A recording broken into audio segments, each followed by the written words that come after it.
itt a Fától az erdőt, a Stratégia és Védelem Konzultációs Csoport podcastja. A mikrofonnál Tálas Péter. A mikrofonnál Tálas Péter és Csiki Varga Tamással a hamarosan hivatalba lépő Tisza kormány védelempolitikai feladatairól beszélgetünk. Ennek apropóját az a 3 részes javaslatcsomag adja, amely honlapunkon is elérhető. Mint az közismert, a 2026. április 12-e országgyűlési választásokon a Tisza párt bő 2/3 alkotmányozó erejű felhatalmazást kapott. Ez lehetőséget teremt arra, hogy a következő hónapokban korrekciókat hajtson végre a kormány a teljes honvédelmi alrendszer szintjén, nemzetbiztonsági, védelemi igazgatási, védelmi ipari és védelemgazdasági területekkel együtt. És egyfajta stratégiai látásmóddal hajtsa végre ezeket a változásokat.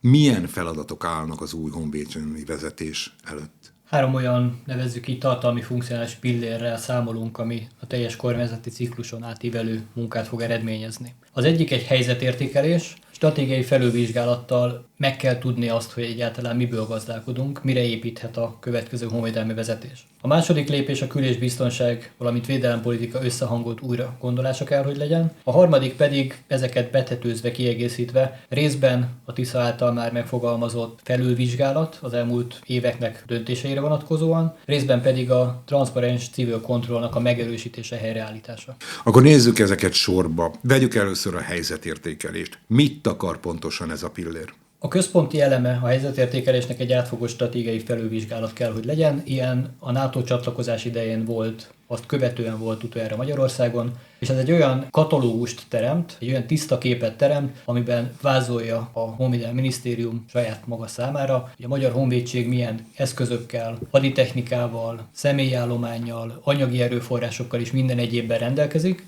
és aztán ez alapján lehet majd arról dönteni, hogy a következő években milyen lépéseket tudnak tenni. Ezt fontos, hogy kiegészítse a védelmi iparra és az innovációs ökoszisztémára vonatkozó felmérés, feltérképezés, hiszen 10 éve fejlesztjük a védelmi ipart, és még mindig nem mondhatjuk azt, hogy egyrészt van róla egy tiszta képünk, másrészt pedig a fejlesztésnek, az ellátási termelési láncoknak a kialakítására értelmezhető, megvalósítható terveink lennének.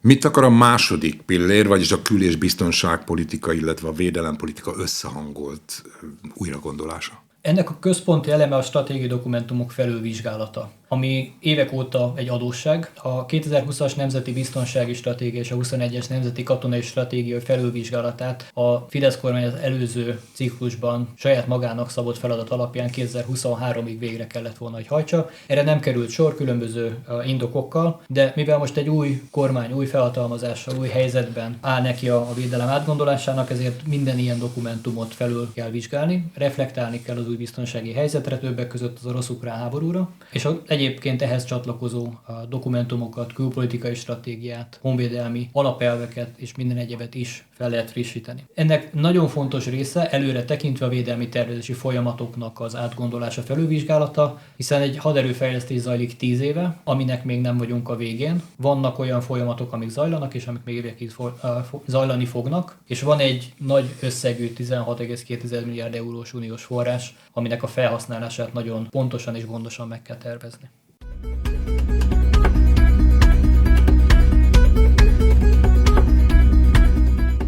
A Tisza párt oldaláról már jelezték, hogy sok mindent felül akarnak vizsgálni az előző kormányciklusok döntései közül, még szakértői oldalról az átláthatóság növelését, a civil kontroll erősítését és a szakpolitikai vitákat várják.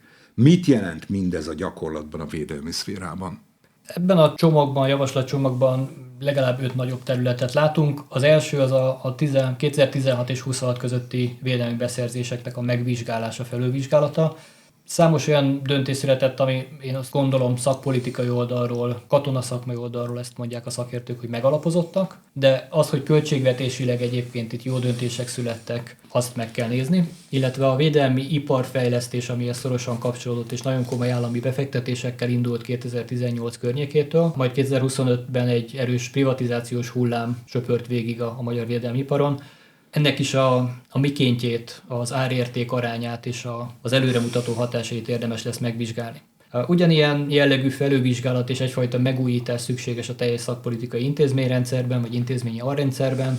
Legfontosabbakat csak úgy kiemeljem, és itt lehet más szakterületre is gondolni, a Honvédelmi Minisztérium, vagy adott esetben a Katonai Nemzetbiztonsági Szolgálatnál fölmerülő orosz befolyásgyakorlást, penetrációt meg kell nézni, hogy történt-e ilyen, és ha igen, akkor azt meg kell szüntetni. Központi elem kell, hogy legyen a parlamenti civil kontroll, tehát a demokratikus kontrollnak a megerősítése, aminek a legfontosabb eszköze a transzparencia, az átláthatóság.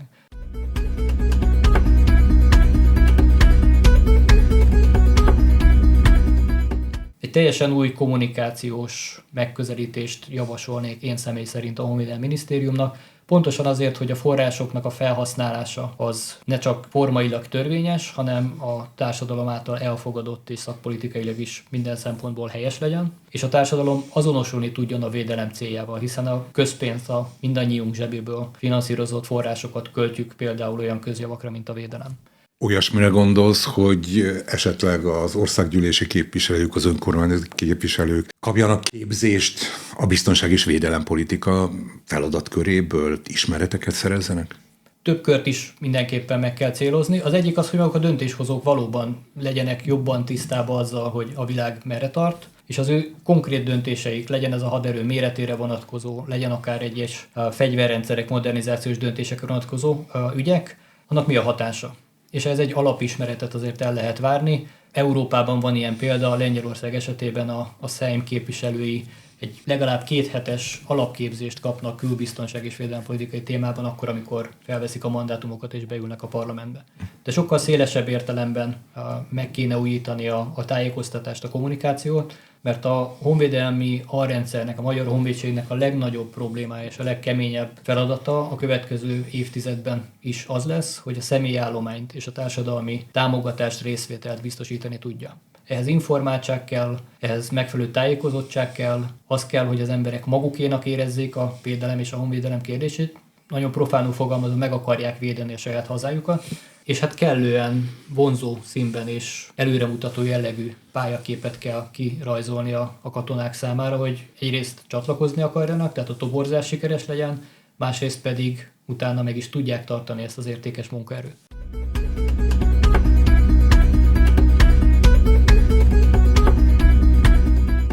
Felül kell vizsgálni a nemzetközi szerepvállalását a honvédségnek? Olyan mértékben mindenképpen, hogy az EU-s, NATO-s műveletek azok egy adott keret között zajlanak, az Balkánra fókuszálva, ezek tükrözik a nemzeti érdekeinket, tükrözik azt az érdekszférát, ami Magyarországnak a természetes létközege. A területen kívüli, tehát más részekben, Afganisztánban, a közel-keleten zajló műveletek, ezek lecsengtek, tehát nem látunk ilyen nagy aránytalan erőfeszítéseket.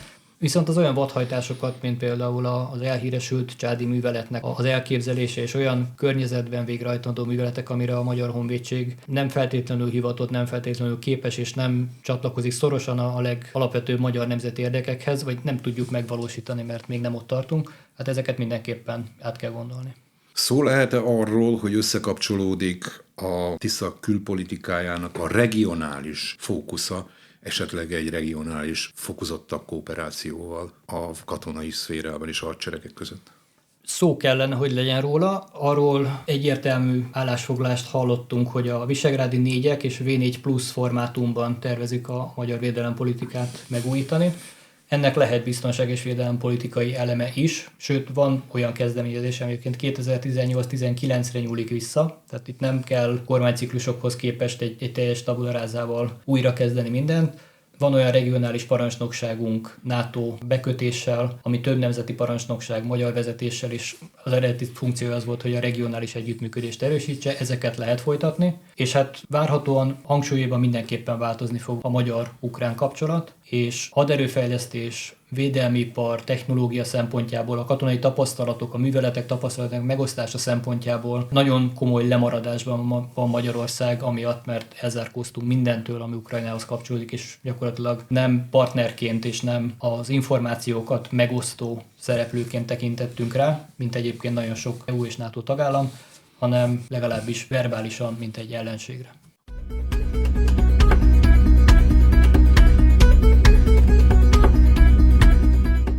védelmi szféra reformjának kulcskérdése a társadalmi rezilienciának a megteremtése, előállítása, ha tetszik. Kinek kell ezt elsősorban megvalósítania? Ki lesz a főszereplője ennek? A főszereplő a társadalom maga kell, hogy legyen, de ahhoz, hogy a társadalom egyáltalán ebbe a gondolatmenetbe belekezdjen, ahhoz egyfajta felvilágosításnak is lehetne nevezni egy másik kontextusban, de legalábbis egy tájékoztatási kampányt és szakmai, szakpolitikai vitákat és társadalmi párbeszédet kell kezdeményezni. Legyen egy átlag állampolgárnak fogalma arról, hogy a honvédelem az nem egy ilyen luxus, egy úri dolog, amire nincsen szükség, vagy amire csak néhány furcsa figura hajlandó, hanem ez kötelezettség. Vannak erre vonatkozóan jó példák?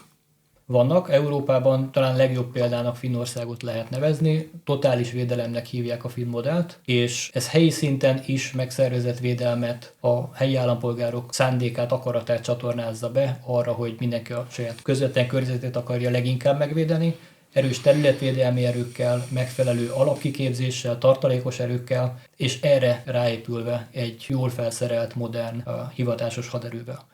Egy ilyen jellegű modellben lehet gondolkodni adott esetben Közép-Európában is.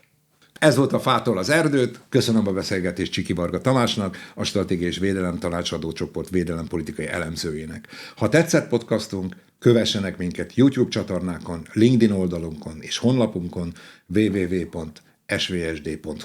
Köszönöm a figyelmüket! Önök a Fától az erdőt podcastot, a Stratégia és Védelem Konzultációs Csoport műsorát hallották.